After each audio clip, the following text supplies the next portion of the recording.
I can still get bit, don't worry. This position keeps him from, come on dude, let's go back in the water. This position keeps There's him one from coming. twisting. Oh my god. Oh, two. Oh no.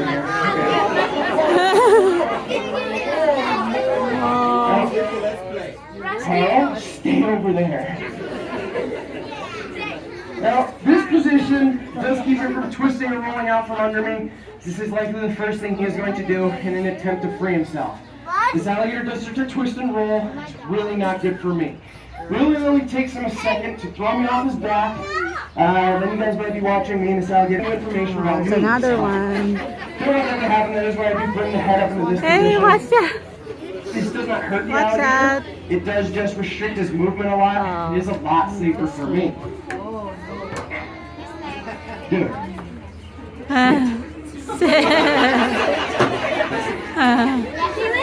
Now, I also would like to take this opportunity to point out some other things about alligators, some cool adaptations they do have. Alligators are amphibious reptiles. They're not amphibians. And amphibians, like a frog, alligators are well adapted for their aquatic life.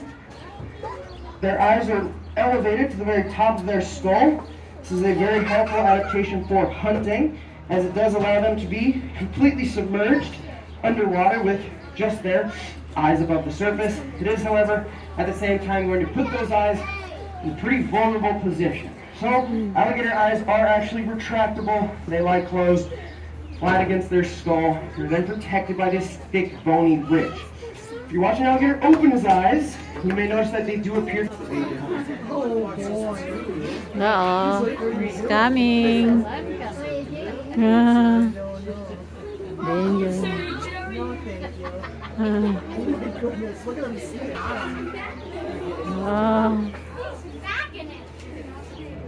Be careful. Oh my god. You guys can see, you can't really see down the back of this alligator's throat, because the back of his tongue acts as a valve that closes when he submerges underwater. This also means you're never going to be able to see down the back of an alligator's throat, unless of course you happen to pass by when he's yawning, or of course if you're on the way down. So, now, my favorite part of the alligator show, I get to get off this alligator's back.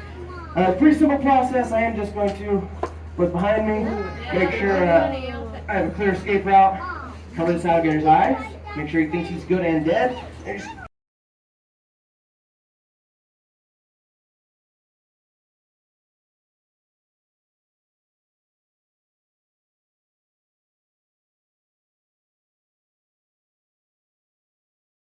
Fang snakes are harmless to a creature the size of a human being. But there are exceptions. The African savanna vine snake and the boom slang have both been known to cause human fatalities. In fact, the boom slang has one of the most toxic snake venoms in the world. That's not to say that this mangrove snake is completely harmless. The last guy that got bit by this snake got tagged on the shoulder, swelled up to about twice its original size, got all purple and nasty. Don't worry, I'm okay now. Now, its mouth nearly 180 degrees, so that their fangs extend directly in front of them. This means they don't have to bite their prey, they merely have to strike it. Barely comes snake charmer, playing his flute as the snakes seem to sway back and forth to the rhythm of the music. Now, like all snakes, they have no external ears, so it's formed by erecting elongated ribs along the snake's neck region. Oh my He assumes goodness. that hooded position only when he feels threatened. Oh my It's his way of looking much larger and much more intimidating. Personally, I think it's pretty effective, which is why I'm trying to hide from it. Now, when he's at rest, that hood lies close to the neck. He looks no more. And I'd have to have you guys sign a waiver, and I don't have that kind of paperwork. Look at that But cobra. if we So were to attempt hyper. that same demonstration with a Hyper cobra, cobra. is the prairie Rattlesnake. Obviously, he's a friendly little dude. He's wagging his tail at me. Oh. The rattlesnake, just like the pit viper,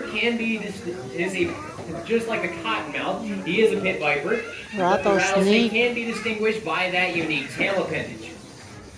Everybody knows what they can tell by counting the number of segments in a rattlesnake's